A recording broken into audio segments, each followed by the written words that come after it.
আজকের এই আলোচনায় আমরা দেখব কিভাবে গ্রাম থেকেই দারুণ সব ব্যবসার সুযোগ খুঁজে নেওয়া যায়, এমন সব সুযোগ যা জীবনটাই বদলে দিতে পারে। তো চলুন শুরু করা যাক। একটা ধারণা কিন্তু আমাদের সবার মধ্যেই আছে যে জীবনে বড় কিছু করতে হলে শহরে যেতেই হবে। কিন্তু প্রশ্ন হল, গ্রাম থেকে কি আসলেই নিজের ভাগ্য গড়া সম্ভব? এই চিন্তাটা কিন্তু অনেকের মাথাতেই ঘোরে, তাই না? অবশ্যই সম্ভব, আর সেজন্যই আজকে আমরা এমন 10টা ব্যবসার আইডিয়া নিয়ে কথা বলবো যেগুলোতে পুঁজি লাগে খুব কম, কিন্তু যেগুলো জীবনকে একটা নতুন দিশা দেখাতে পারে, মানে সঠিক পথে এগোনোর জন্য দারুণ কিছু উপায়। তো চলুন প্রথমে আমরা এমন কয়েকটা ব্যবসার দিকে নজর দিই যেগুলো মূলত খাবার আর খুচরো বিক্রির উপর ভিত্তি করে গড়ে তোলা যায়। বুঝতেই পারছেন, এই জিনিসগুলোর চাহিদা কিন্তু গ্রামের সব সময়ই থাকে। আমাদের প্রথম আইডিয়াটা হলো একটা আধুনিক ফাস্টফুডের দোকান। আচ্ছা, অনেকেই হয়তো ভাবছেন গ্রামে আবার ফাস্টফুড। হ্যাঁ, ঠিকই শুনছেন, কারণ সময় বদলেছে, আর সেই সাথে গ্রামের মানুষের খাবারের অভ্যাসও কিন্তু দ্রুত পাল্টাচ্ছে। মানে হাটের দিনের সেই চেনা খাবারের পাশাপাশি এখন নতুন ধরনের স্ন্যাক্স বা ফাস্টফুডের একটা বড় চাহিদা তৈরি হচ্ছে।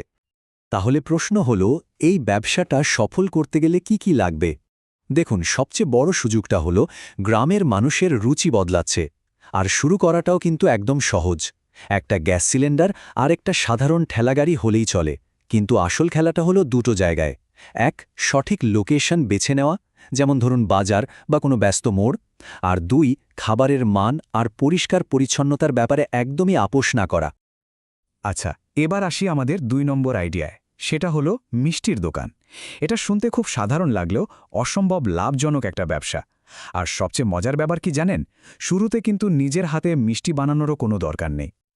শুধু পাইকারি দামে ভালো মিষ্টি কিনে এনে খুচরো বিক্রি করলেই কিন্তু প্রতি কেজিতে প্রায় 20 থেকে 30 টাকা লাভ রাখা যায়।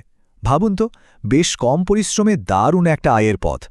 আর এর সাথে যদি একটু দইও রাখা যায় তাহলে তো কথাই নেই। 3 নম্বর আইডিয়াটা হলো ঘরে তৈরি আচারের ব্যবসা। দেখুন, গ্রামে কিন্তু প্রায় দেখা যায় আম, জলপাই বা এই জাতীয় ফল প্রয়োজনের চেয়ে বেশি হয়। তখন কি হয়? হয় নষ্ট হয়, না হলে খুব সস্তায় বিক্রি করে দিতে হয়। অথচ এই ফলগুলোকেই কিন্তু একটা দামি জিনিসে পরিণত করা সম্ভব। আর এর পদ্ধতিটাও কিন্তু বেশ সহজ। প্রথমে স্থানীয় ফল জোগাড় করা, তারপর নিজের একটা স্পেশাল সুস্বাদু রেসিপি তৈরি করা, এরপর শুধু সুন্দর করে প্যাকেজিং করে স্থানীয় বাজারে তো বটেই, অনলাইনেও বিক্রি করা যায়। একবার ভেবে দেখুন, গ্রামের একটা সাধারণ রান্নাঘর থেকেই ব্যবসাটা হয়তো সারা দেশে ছড়িয়ে পড়তে পারে। আচ্ছা, এবার তাহলে আমরা কৃষিভিত্তিক কিছু ব্যবসার দিকে নজর দিই। হ্যাঁ, এই ব্যবসাগুলোতে একটু বেশি মনোযোগ আর সময় দিতে হয় ঠিকই, কিন্তু ঠিক মতো করতে পারলে এগুলোকে কিন্তু অনেক বড় আকারে নিয়ে যাওয়া সম্ভব। আমাদের 4 নম্বর আইডিয়া হলো বাণিজ্যিকভাবে মাছ চাষ। দেখুন, যাদের নিজস্ব পুকুর বা এই ধরনের জমি আছে তাদের জন্য এটা একটা অসাধারণ সম্ভাবনাময় উদ্যোগ। এটা ঠিক যে এখানে শুরুতে বিনিয়োগ একটু বেশি লাগে, কিন্তু এর বাণিজ্যিক সম্ভাবনাও কিন্তু বিশাল। একটা সফল মাছের খামার করতে গেলে কয়েকটা জিনিস কিন্তু মাথায় রাখতেই হবে। যেমন একটা উপযুক্ত পুকুর তো লাগবেই, সাথে মাছ চাষের কিছু টেকনিক্যাল জ্ঞান বা ট্রেনিং, পোনা আর খাবারের জন্য শুরুর পুঁজি, আর সবচেয়ে জরুরি হল বিক্রির জন্য একটা পাকা ব্যবসায়িক মানসিকতা। এরপরে আমাদের 5 আর 6 নম্বর আইডিয়া দুটোই খুব জনপ্রিয়। চলুন এই দুটো পশুপালনের ব্যবসাকে একটু পাশাপাশি রেখে দেখি। একদিকে আছে মুরগির খামার, যেটা আমাদের 5 নম্বর আইডিয়া, এখানে বিনিয়োগ কম আর লাভও আসে বেশ তাড়াতাড়ি। অন্যদিকে আমাদের 6 নম্বর আইডিয়া হলো ছাগল পালন। এখানে বিনিয়োগ আরও কম, জায়গাও লাগে খুব সামান্য, মানে যার যেমন পুঁজি আর সুবিধা সেই অনুযায়ী কিন্তু যে কোনো একটা বেছে নেওয়া যেতে পারে। আমাদের লিস্টের 7 নম্বর আইডিয়াটা হলো কলা চাষের ব্যবসা। যাদের একটু উঁচু জমি আছে তাদের জন্য এটা একটা দারুণ সুবিধাজনক ব্যবসা। কারণটা কি? কারণ একবার গাছ লাগিয়ে দিলে কিন্তু কয়েক বছর ধরে ফলন পাওয়া যায়। আর এর বাজার দরটা একবার দেখুন। একটা কলার কাঁদি বা ছড়ি প্রায় 550 থেকে 800 টাকা পর্যন্ত বিক্রি হয়। অনেক সময় তো এমনও হয় যে পাইকাররা শুধু কলার মোচা দেখেই পুরো বাগান আগাম কিনে নেন। ভাবুন, কি দারুণ একটা ব্যাপার। 8 নম্বর আইডিয়াটা হলো গরু মোটা তাজাকরণ। এর মডেলটা খুব সোজা। বাজার থেকে একটু দুর্বল বা কম স্বাস্থ্যের গরু কিনে আনা হয়, তারপর 3 থেকে 6 মাস ভালো করে খাইয়ে দাইয়ে মোটাতাজা করে বিক্রি করে দেওয়া হয়। এই ব্যবসার সবচেয়ে বড় সুবিধা হলো এটা খুব অল্প সময়ের মধ্যে ঘুরে আসে, ফলে নতুন উদ্যোক্তাদের জন্য দ্রুত লাভ করার এটা একটা দারুণ সুযোগ। তো এতক্ষণ আমরা চিরাচরিত কিছু ব্যবসা নিয়ে কথা বললাম, এবার চলুন আমাদের শেষ পর্বে যাই, যেখানে আমরা গ্রামের জন্য কিছু আধুনিক সার্ভিস বা পরিষেবার আইডিয়া দেখব।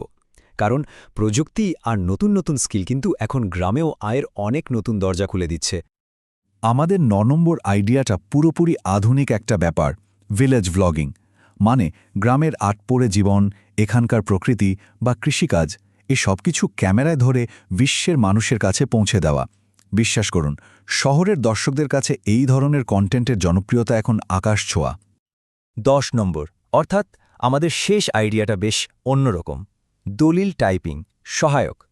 ব্যাপারটা হলো, আজকাল তো সব দলিল কম্পিউটারে টাইপ করতে হয়, কিন্তু অনেক পুরনো আর অভিজ্ঞ দলিল লেখক বা মুহুরি আছেন যারা হয়তো কম্পিউটার টাইপিংয়ে অতটা স্বচ্ছন্দ নন। তাদের কিন্তু একজন সাহায্যকারী লাগে। আর ভাবুন তো, এই কাজটা শুরু করতে কি লাগে? শুধু একটা ল্যাপটপ আর একটা প্রিন্টার। এই সামান্য বিনিয়োগেই কিন্তু একটা জরুরি স্কিল ভিত্তিক সার্ভিস দেওয়া সম্ভব, যার চাহিদা প্রায় প্রত্যেকটা সাব রেজিস্ট্রি অফিসেই আছে।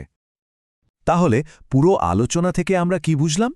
দেখুন, ১০০টা আইডিয়া জানার চেয়েও অনেক বেশি জরুরি হল নিজের পায়ে দাঁড়ানোর জন্য প্রথম পদক্ষেপটা নেয়া। এই কথাটা মনে রাখা খুব দরকার। সুযোগ শুধু শহরেই পড়ে থাকে না, আসল সুযোগটা হয়তো আমাদের নিজেদের গ্রামেই লুকিয়ে আছে। শুধু সেটাকে চিনে নিতে হবে আর কাজে লাগাতে হবে। এখন শেষ প্রশ্নটা হলো, এই যে এতগুলো আইডিয়া নিয়ে কথা হলো, এর মধ্যে থেকে প্রথম পদক্ষেপ কোনটা হবে? ভাবুন আর দেরি না করে শুরু করুন। সবাই ভালো থাকবেন।